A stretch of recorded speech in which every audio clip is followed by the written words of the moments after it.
Jo Love is an intuitive product and interior designer who believes our interiors ought to enhance our wellness and that our homes can serve us emotionally as well as practically.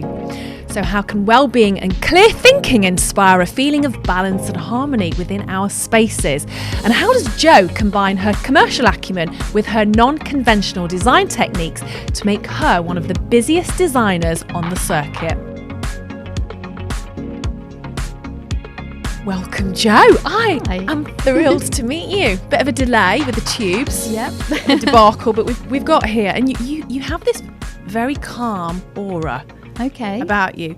One of the things that I notice when people walk into the podcast studio is their energy. Okay. And yeah, you seem to be. Are you a swan? Do you give the illusion? I think there's a lot of swan going on, 100%. Is there paddling underneath? Yeah, I think so. I think there's a lot of thinking that goes on underneath. But people do say that to me, that I'm quite calm. Yeah, grounded, wise energy. Yeah. Shall we start, as we normally do on the Designerati podcast, with our icebreaker? Okay. Which is either a piece of information that people wouldn't typically associate with you. I know you've got a massive following on LinkedIn. You have kind of like, very loyal fan base. I actually thought you were Jo Malone, by the way. Interesting. We need to talk about that in a minute. I have got a story about that. So okay. So either if you can share something, either a piece of information that people typically wouldn't associate with Jo Love, yes, or show me an object. Okay, I'm going to show you something on my phone. I didn't bring it in because it feels like an antique now. But that when I was 18. I was offered a record contract. I used to sing in bands and with DJs in clubs, and I used to sing. I was incredibly shy when I was younger. I mean, I don't think I even spoke properly until I was 17 or 18 to people.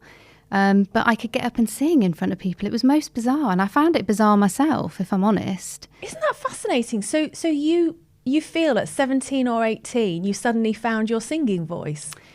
Well, I think it was always there. I think I spent so much time in my imaginary world when I was a child that love imaginary worlds. I'm still in it most of the time. That's what the calmness is, probably. I love that. And you got a record contract? So, we didn't quite. I got offered a record contract. So we did.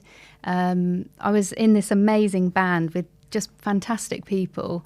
It was really creative. They were really, really good. I was just a young person that loved singing, and I loved dance music and garage and house. And it was the time at which, that was really, really popular. And I loved going clubbing and all that kind of thing. So I just absolutely loved it. I felt freedom with it. And we went all around the country. We did clubs. We sang with DJs. It was just fantastic fun. And we got through to the Sony Dance Music Awards. So that is a big deal. It felt like a big deal. That's like the X Factor of that age. Yeah, it was really exciting. And we went up to Liverpool, and I think there was about 2,000 people there, and we sang in front of this huge crowd and did our song, which was really amazing. It was amazing. It was just a magical time. You're amazing. What happened was, it was really fun. It was quite funny when I look back on it now, because I was this kind of, it's basically, there's two of me. There was this That's what I feel. I feel there's two of you. So we came second in the competition, but we were offered a deal. We had a manager, we had a tour bus. Oh, it was brilliant. We used to go around everywhere, and we had security, we had all this, because in the clubs it was just crazy. I remember being lifted out by guys, when it got a bit mad, when we were, it was just crazy times. And then how did you then move from music into, you trained as an interior architecture? This is what happened. So we got offered this deal, and our manager at the time, who was just a lovely, lovely guy, Danny, we said, no, we're going to wait. We're going to get a better one. So we waited. It never A better came. Manager or a better deal? A better deal. So we didn't get the better deal, which was fine. That was my path. It was brilliant. And at the time, actually, one of the guys that was in the band, Simon, he was studying interior design at Middlesex University. We did a couple of gigs there. That was we did a really funny gig there. We were booked when there was a rock band afterwards.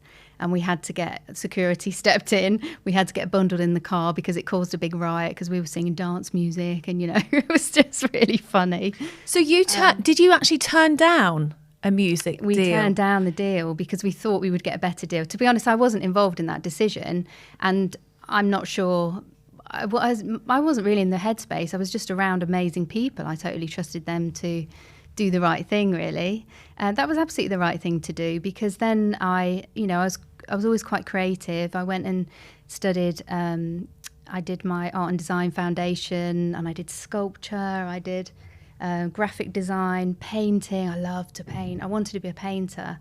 And I think throughout my life, there's always been key people there's always been like these little angels that have popped in and just nudged me a little bit on the way to get, to do the right thing.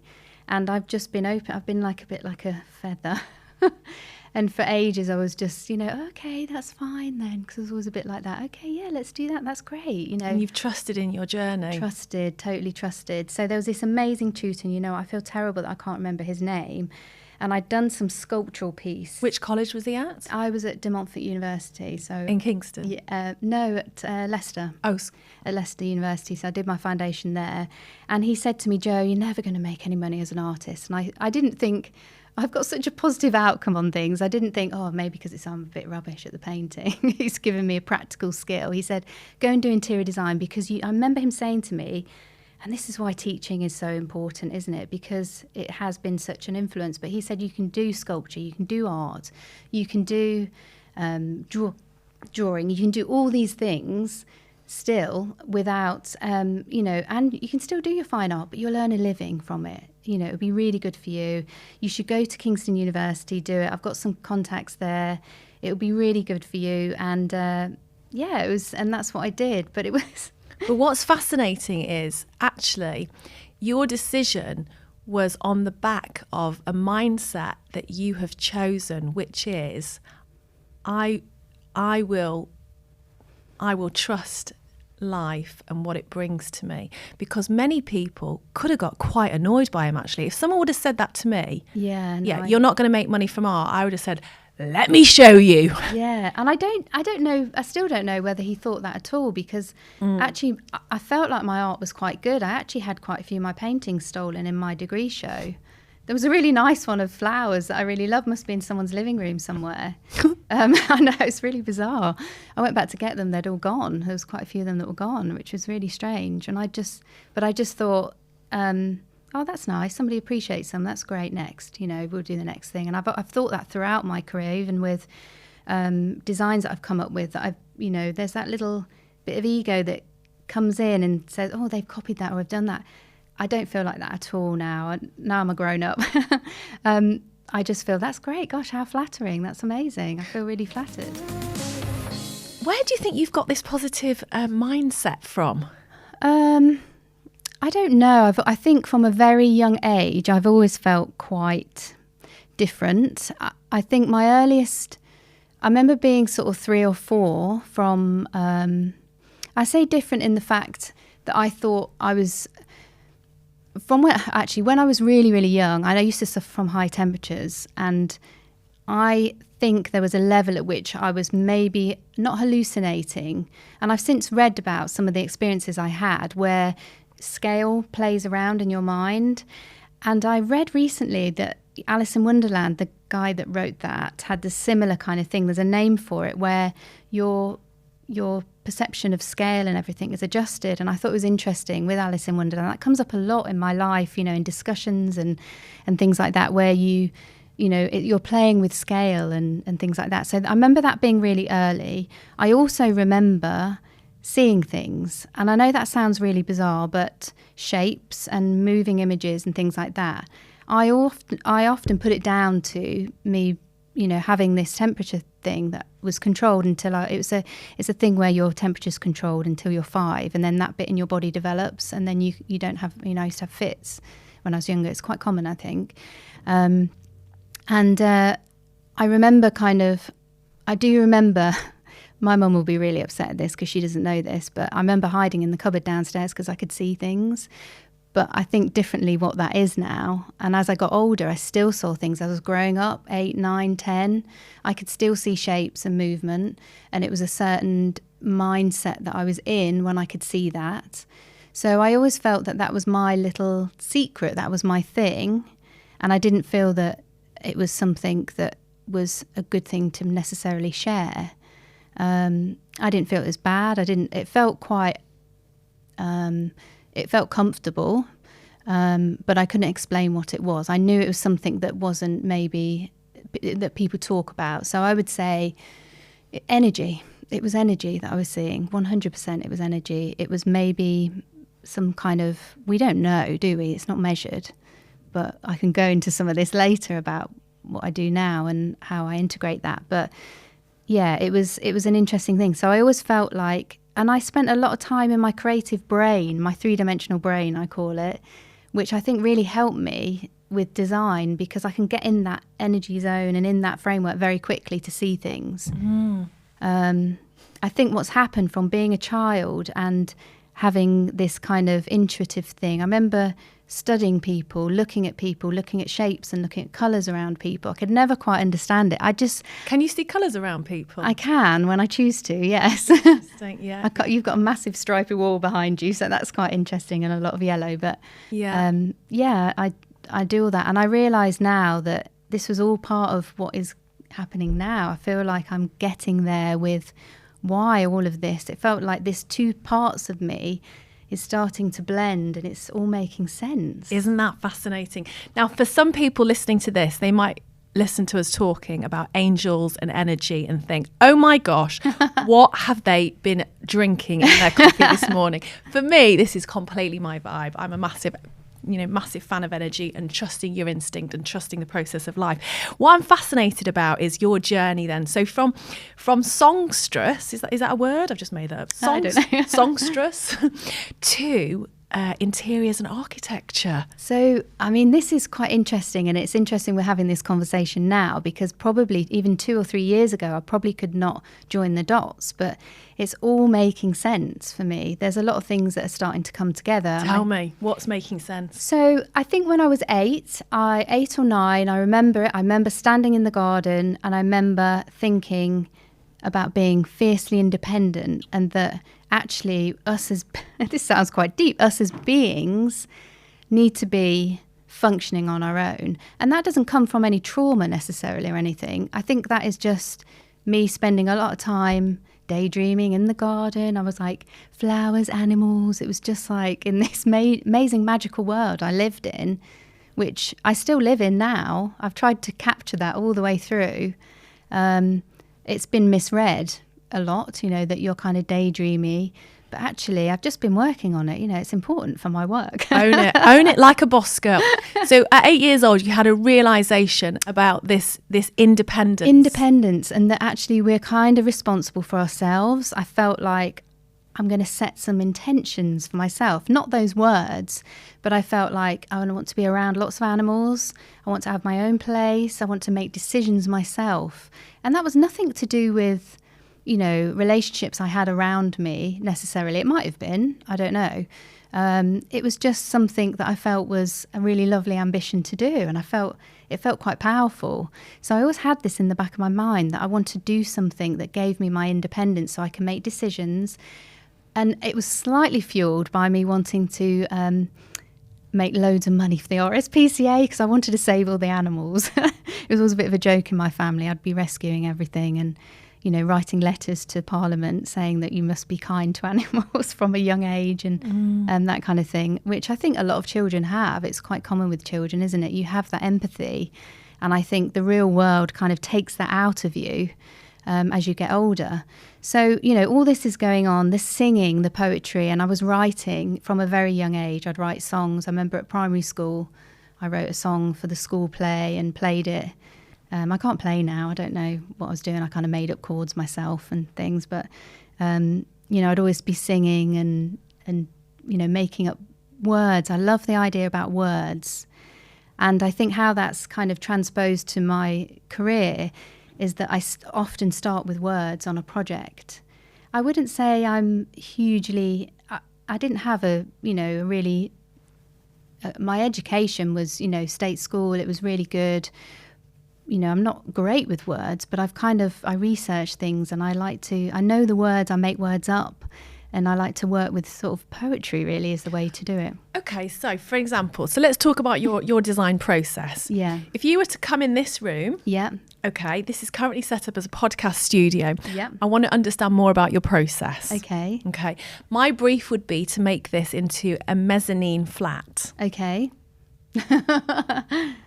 Okay. Where, for me, I do design as well to a different, you're to a much greater level than me. But for me, the starting point would be usability of a space. How could, functionality, but I hear you talking about words. Yeah. Tell me, how does it start? Well, it starts with how I feel. And it was interesting. So I hadn't listened to any of the other podcasts on purpose. I was really resisting. And there was one podcast I listened to. Who was it? It was Robert Jameson. Isn't that interesting? Well, I don't think it's a coincidence. So how I start with, and as you're talking about this room, what I would do is I would get into the space. So I'd get in a sort of my dream light, my 3D world, my meditational space, whatever you call that sort of meditational area in my brain. And I would just sit. How does it feel? So that's what I'd start with. I may start writing words. I've not always told people I've done this, but it's just the starting point for me. So I'd sit with the space. How does it feel? I'd walk around the space. Have I got any different feelings of energy? Obviously, we've got no light in here. So I'd use my compass as well. See if I'm getting anything from that. As I start with any project, so how I see it is that any project is, you start with a piece of energy. You starting this energy, it's almost like a birth of something. So if you're saying to me you're starting with this room, I would take that and I would start to plug things into it. So my book that I've written is called The Conscious Home. This is all about this. So this is a piece of energy of any project, and each project has different threads that thread into it. When I started researching the book, this sent me on this crazy journey about 10 years ago about all the things that I needed to research. And I felt like this was my mission. Even if I don't publish the book, it doesn't matter, because I know I need to research all these things. What are the different elements we plug into the conscious home? So any project, whether it's a home, a building, a site, a room, a cupboard, anything, has different elements. It could be practical, it could be colour, it could be the orientation on the earth. All these things, you have like a checklist of things that you go through, but you have to sit with it to try and feel your way through what is the right things that are drawing you that need more work. Now, this also then brings me, so I call it like a layering thing. So you start with this, and then suddenly you've got a thing that you start to grow. This is energy. Every project has an energy. People that are working on the project add energy to it. Is there a bit of negative energy around something? Is there something positive? Do you need to put more effort into that to balance it out? You're constantly trying to balance this lovely To achieve dragon. what? To achieve balance and peace. And peace. So that's the overall aim. For anybody listening to this, thinking that Jo and I have been smoking something, we are absolutely not. What? Let's discuss, just for anybody who's a bit confused about energy. You want to just explain what your definition of energy is, and then we can just chat about that, because energy in a space might mean different things to different people. So I think the easiest way to describe energy is your feeling. So I'm sort of here in my solar plexus. So you're clairsentient. Your feeling about any area. You can walk into a room and you feel it. So immediately, most people have that level. The really important thing about my work is that I need to be able to I want everyone to access it. This has got to be for people like me that need it, simply explained simply. It needs to be explained in a way that everyone can understand and access it. There's no point in this being elite on anything you do. And sometimes when you go off and go into details of, different areas, and you get really kind of quite expert at things, you cut people off. But I don't want to do that in any of my work. This is all about people accessing everything that I do. And this is why I'm here today, really, is that I feel like I want to kind of share some of the stories and the things that I've experienced, because I think they can be beneficial, just really on some of the research I've done and experiences. For anybody listening to this who's thinking, yes, I would like to achieve a balanced feeling, if we're all going along with this definition, a balanced feeling in my environment, not just a home, it could be an office space, it could be a cupboard like you allude to. How would we achieve balance? So I think the main thing that you need to do is really sit with what doesn't feel right. So that's something I often do with my clients. I'll say to them, let's just walk around the house. How does this room feel? Are you going into that room? I get them to do exercises. So, and you can do this with offices, you can do it with anything. Are there areas that you're not using? So there's so many different layers to this. We could talk all day about this, but there's so many different ways in which you can approach. It's almost like addressing the negativity, but actually that's quite difficult for us to do as people. There's two levels, isn't there? There's the people thing, so emotional, and then there's the physical. We are actually as one, really. We're both, different. We're made up of atoms. We're energy. We are vibrating at different levels, and then we're all interactive. So I think I'm trying to, making this accessible for people is really important. One of the challenges with walking into a space and asking somebody to explain what they don't like about it is sometimes we become used to our spaces, and there's a whole school of thought about survival. Survival I think mode that's really important. Thriving. And there's people that don't know what we don't know. Yeah, no, absolutely. Well, that's interesting you say that, because I do kind of use different techniques to try and pull that out of people. Because if somebody's asking you to come into their home, they often don't know why. Sometimes it is often because the family or, the business, if it's a workplace, is not working. All these elements, because we're all connected, us as people are so heavily connected with our spaces. It's really important to understand the people. And also what potentially it's the past, it's the present, what's happening now, and then what the future is, which involves flexibility in your design solution as well. I think if it's drawing that out of people. What techniques do you use? So there's different techniques. If on the extremes, the psychic and mediumship stuff I do is I use with permission of the client, and somebody would have come to me, for instance, for that. And that's a massively useful tool. But obviously people need to be open to that, and your reaction to me saying that's quite interesting. Why? Well, it's surprising, isn't it, that that's involved in interiors. But if you think about when I was a child and I'm developing this three-dimensional world, I'm Alice in Wonderland going down the hole, drinking medicine. Makes complete sense. And then, I was thinking, how is that, and the singing and the vocal and, all that contrast in my personality that I just could not understand. How is that going to work? How is it all connected? Yeah. And I had, I'm doing a course. So I belong to the College of Psychic Studies in London, and we had a talk the other night, and my lovely tutor there, Gary, he was saying, actually what you need to do quite often for it to be the most successful, whether it's a reading or any work that you're doing, is that you get into the energy and the zone of where you feel at your best and that you're most positive. So for instance, I'll give you an example of that. I've gone into presentations before with huge groups of people on design. I've been quite confident about the design, but I know that I might be challenged. I'd step into my singing zone. So I used that for years. So I'd be like, right, it's as if I'm on stage. I get into that energy, and that's how I did it. And then that's how I realised that almost connection. Baking it till you're making it. Yes. Yeah. But actually, and that is an interesting way, but actually it's real. For me, that's a real zone that I'm in.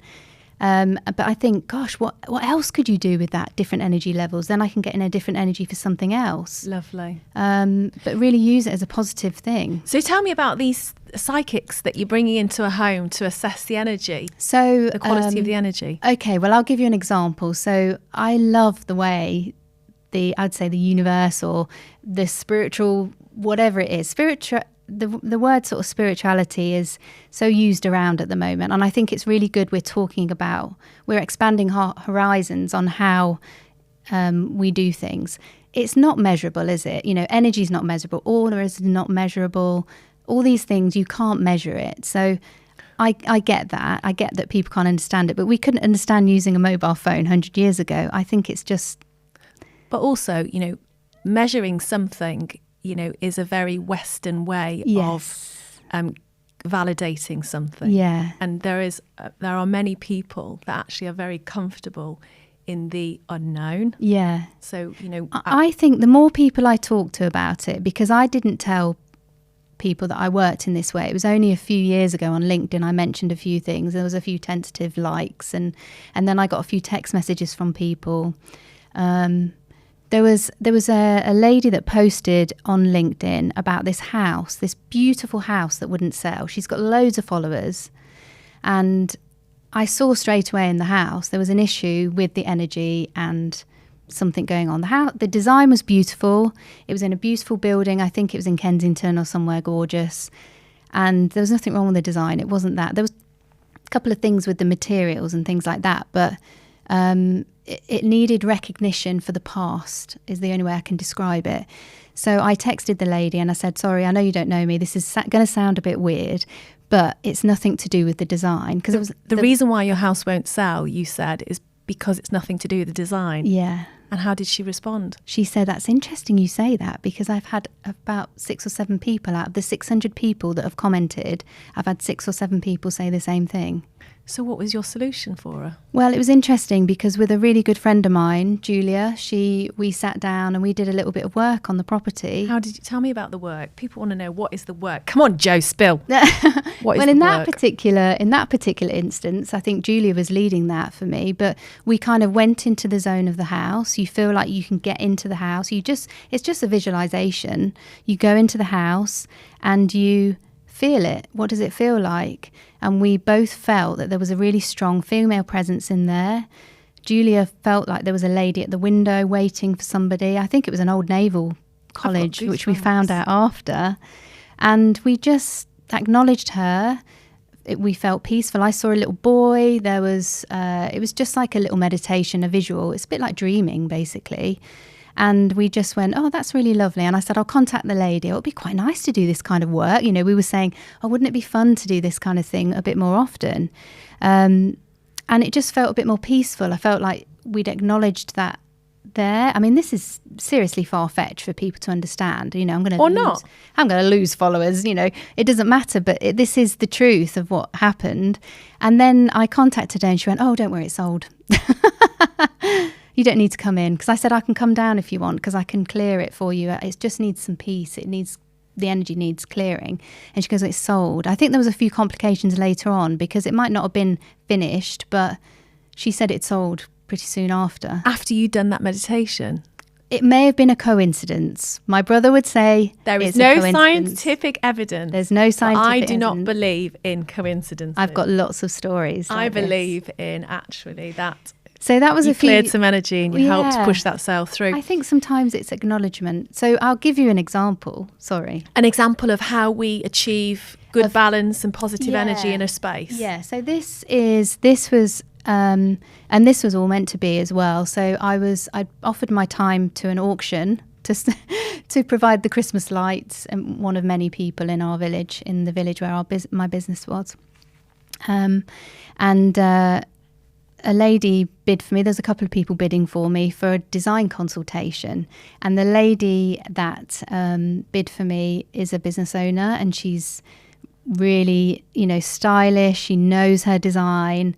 And when I realised it was her, I was like, oh, I'm quite intimidated, because, you get that few moments where you're like, oh, why does she need me? She knows what she's doing. She's got a business that sells design and beautiful things. But I thought, no, I need to go with this. This feels right. So I went down to see her. She'd bought a beautiful house. And obviously, without going into too many details, I walked around the house and I said to her, would you be happy if I did one of my new types of consultations where I tap into your energy and I tap into the house's energy and I try and marry the two of you? And she was like, oh, yeah, that'd be great. And she's very much like that. And I know this is why she won me. I know this is why this is all right. So we walked around the house. I got a really good feeling for the house. We walked around a couple of the rooms. I felt where she'd got the blocks. I felt it was, sometimes you don't know if it's going to be a psychic or a mediumship reading. The psychic reading is one where you're seeing into the person. So you're connecting with the person, and you can, with their permission, and you only do it when you're either working or you're not working. I'm not doing it right now. But you can tap into their energy, and you can feel their feelings, and you physically can feel it. And you can describe things, and you get visuals and you get pictures. The mediumship is something which is the next level. So I'd say psychic is empathy. It's extreme empathy, which every designer does with a client. You know, we all do that. Everybody does it. We're all capable of doing it. People do it on different levels. So I wouldn't say that's anything particularly unique. The bit that is interesting for me is when I open up and the mediumship thing comes in. So then I get people that I can feel that they've passed. So I feel like they're on the other side. I see a visual of people. I sometimes get messages, I get shown things, and it is in that dreamlike state. And I just get things. And I've had so many beautiful moments where I have said things and I'm like, this is going to sound a bit weird, and they go, no, absolutely. This is my uncle. This is my da-da-da. You know, and that absolutely happened. And I've said random words, and I've gone, this is going to sound really strange, and I can't see any connection because my rational brain's trying to overthink it. Now I just say the things that I feel and I see, and it makes sense to that person, and it gives them some positivity. It's only ever been positive for me. I don't believe in anything scary. When you look back at your career, your design career, you have been traditionally trained. Yes. Yeah. Within an interior and architecture capacity. Yeah. Yeah. Which some might say is all very tangible and all very measurable. Yeah. And then we move over into this new school of almost interiors and design. You know, there is a big movement, and there are more people talking about the energy in a space, and the connectedness to, you know, another universe maybe, or another level of consciousness. And I just wonder, how is this working for business? Because one thing that you've already said to me is that when you find the courage to share some of your perspectives, which aren't scientifically backed necessarily, people might fall away. People might turn off. What would you say to anybody who is thinking about, you know, moving into this area that you're talking about, and scared and concerned about, am I going to be able to make a business from this? Well, for me, it's just been an extra tool. It's an extra way of producing my designs. It adds another level, which adds a quality to what I do, because I really do. I mean, she sent me, the lady whose house I did that won me at the auction, she sent on my website, there's a quote from her, because I said to her, do you mind explaining what you do? And she said to me, it felt like she said, I felt like you've lifted something within me. So by being able to really understand her and what was going on, it took away some of the blocks for her. So she said, it felt like a sort of counselling interior design. You know, I'm not giving advice at any point as far as the counselling goes. I just say things as it is. I suppose in a counselling way, you kind of mirror what they're seeing, and it helps people to step back, because this is all about perspective, isn't it? Everything, you know, scale and perspective on different levels. It's quite a lovely thing, and it's a beautiful thing, and people can take whatever bit they want from it. But I think it just adds another level that you can help people really, and businesses. I like that. So what I'm hearing you saying is this is actually incremental. This is not taking away. This is not diminishing the value of the stuff that you learn at university, or the experience, you know, that people might think is more tangible, you know, the products that you've designed. What you're doing is you're adding, how do you feel when I present to you, you know, a tap that I have created? I mean, that's something I want to talk to you about, your collaborations as well. Yeah, so this is an incremental skill that you are at. I've always done it, but I didn't realise I did it slightly differently. I've always, whenever I was with clients, I massively, you know, would tune in. You know, sometimes you get clients, you know, couples that were disagreeing on design ideas. And for me to be able to negotiate through that, I would do a psychic reading, but, you know, rightly or wrongly, I didn't really know that's what I was doing. It's only in the last 10 years I've really studied it and understood, you know, that I would do that, and then it would help create peace. It's always about peace. Yeah. And peace not in the boring sense, but peace as in things are harmonious to enable you. It creates space. If you can, you know, you want people to create space so they can have fun. You want people to create space so they can sleep well. You know, it's stopping all that crazy clutter of physical clutter as well as emotional clutter. When you walk into a room and you find, my word, aggressive energy, unhealthy energy, what typically could present itself? Is it colours, textures? Yeah, I mean, I went in a house once and there was problems clearly with the family, and it was just, it felt sharp is the only way I can describe it. It's like it's zingy all around. It feels sharp. It's very difficult to talk about the details, but yeah, you can physically feel it. You sort of tense. It's being conscious about your own body. But this is useful in everything we do, isn't it? We're not very good at connecting with our own bodies to understand and read stuff. The more we do that is good for us, because we know what's wrong if something's out of line, or, you know, when we get illnesses, how's that manifested? Is that because we're not addressing something? You know, it's unluck as well, you know, and we're surrounded by toxins everywhere. So, you know, there's, it's not just by how you behave, but there is, you know, when you're stressed, you tense up, you know, that's easy. That's quite tangible. So I think slowly we're going to have those links. But as far as bad energy goes, it can be quite cold as well. You can feel the temperature change. I can feel I can feel energy sort of bump up to me in my face. I can feel it heavy. I can feel it light. I think I'm super sensitive. I think one of the reasons why maybe I'm sensitive about this, and this goes back to the Jo Malone story. So when and my taps as well, so it's a good link with all this. But just let me caveat this. Yeah. So when I researched you, your name is Jo Love. Yes. And Jo Malone, the perfumer, she's rebranded to Jo Love. I know, which is she's great Jo Love. You. I know. It was a bit of a result. No, I had a really lovely experience with all this, because when I was doing when I was designing my taps, we obviously needed to look into my name. Favado. And the intellectual property with that. And they were like, oh, goodness me, Jo Malone has Jo Loves. And you can't do it like, I'd done a logo. I hadn't seen it at the time. I hadn't really concentrated, because I'm not very good at looking what other people are doing. I'm so in my own head sometimes. I'm not always aware of it. And a few people had sent to me and said, is that your company, Jo? I'm like, no, I'm not doing, but I was like, great, looks great. You know, she's amazing. And anyway, we contacted her lawyers, and we weren't really getting anywhere, because she had the property rights on bathrooms, and I was designing brassware for bathrooms for Vado. And we contacted her, and it was like, anyway, cut a long story short, I wrote her a letter, a very personal letter, and explained what I was doing. And she sent me a really lovely reply saying, well, Jo, we can go into a coexistence agreement. If anyone comes after you, they come after me, you know, between us. And, you know, it was something like that. Anyway, it was a great solution. And I've stayed in touch with, I sent her an invite to the launch of the products, and she sent me a really lovely decline. She was on a plane somewhere, but it was just, you know, it was a really positive experience. And I thought the way she dealt with it, but it was so much nicer just dealing with her rather than the lawyers that were trying to work it out. And sometimes it gets overcomplicated. You just need to have a conversation with people, don't you? Sometimes, even though she was busy, she took the time to do that.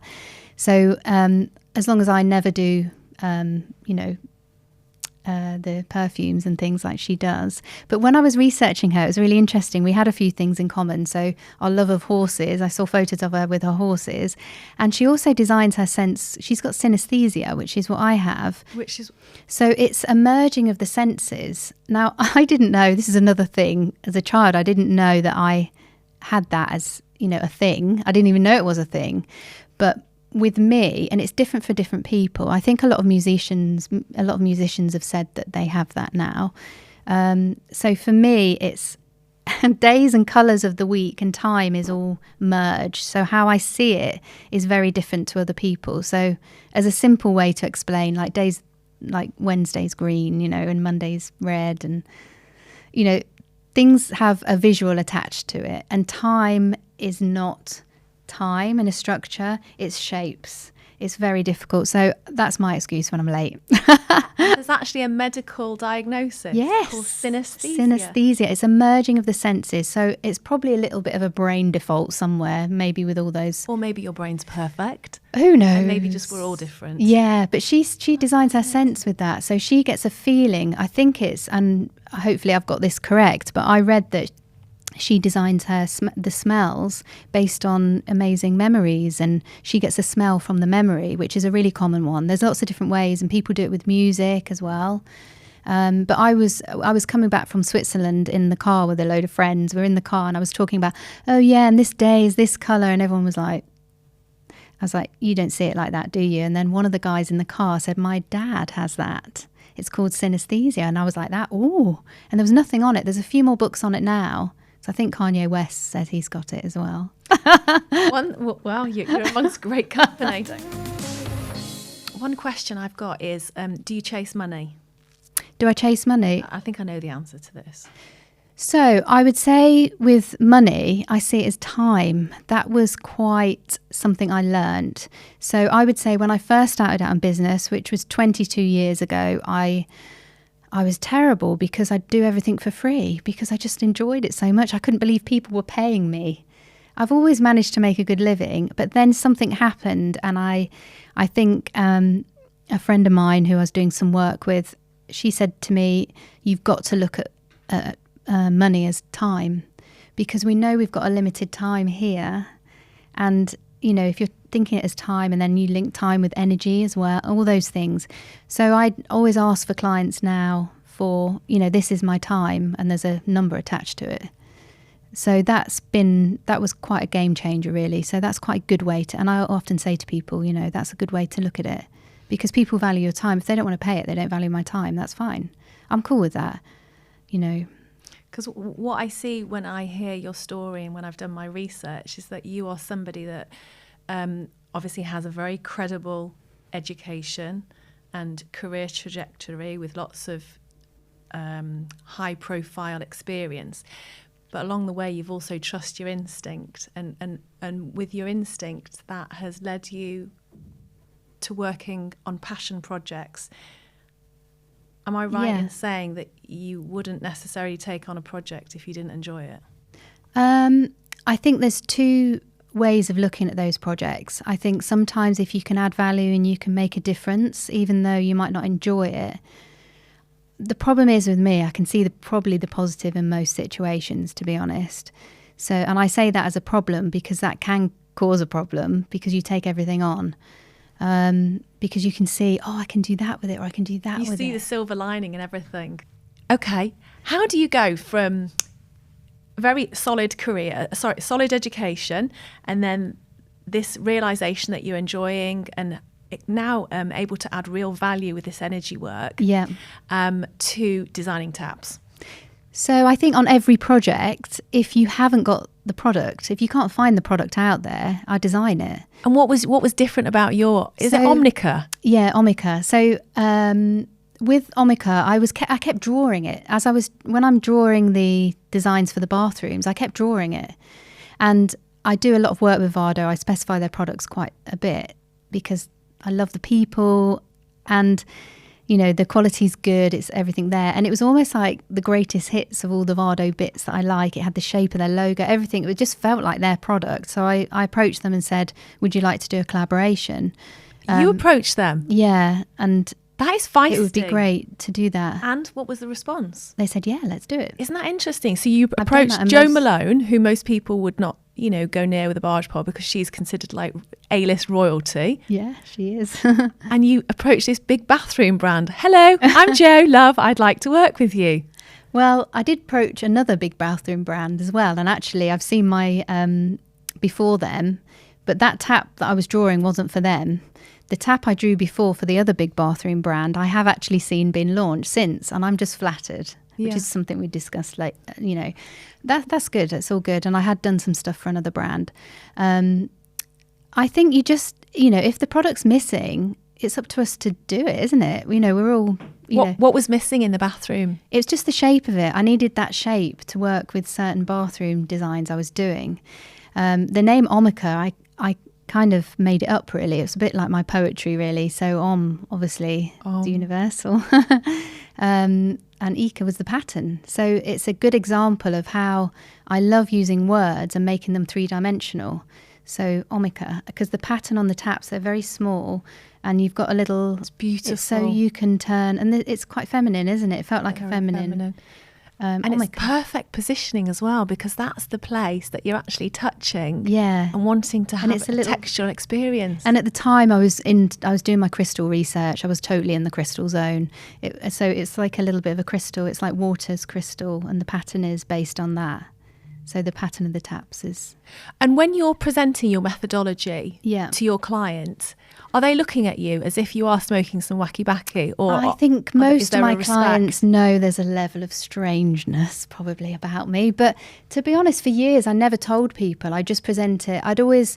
you can go, whatever method anyone uses to do any design work, that's your inherent method of how you do it. And I'm sure people have much crazier ways of doing things. Mine is always based on what is going on at the time and what influences get brought in. If, I'll meditate generally quite regularly. And if I'm working on a project, I'll ask for it to come in, what's important I need to work on. And, I'd say 100% of the time that item that I've that comes in is important, and it raises a question or it addresses something. I find it really useful. I mean, basically for me, it's like it's you never run out of ideas. If you ask, you never run out of ideas. I don't know what it is. I don't know. I could be completely bonkers, but it works for me. I've had too much sort of validation over the years, and I do readings quite regularly now for people, and I've had so many things that you just cannot explain how I know that. It's just bizarre. It's really lovely, and it's always been positive. I think the people that are calling other people bonkers are more than likely themselves bonkers. Yeah. It's just a really cruel I don't mind. It's fine. I'm pretty thick-skinned. I get called that as well. But what I'm thinking, Jo Love, is we need an interior design meditation. Yes, let's do it. Yeah, put that out there. Yes. I have loved chatting with you today. This is fascinating, and there's still so much to learn from you, but we have to stop here. So thank you for today. And thank you very much for having me. Pleasure. I've absolutely loved meeting you. It's been great. And you. Thanks for your wisdom. Guys, if you've enjoyed today's podcast, please like and subscribe. I'm going to be here every Monday morning with more exciting guests. See you then.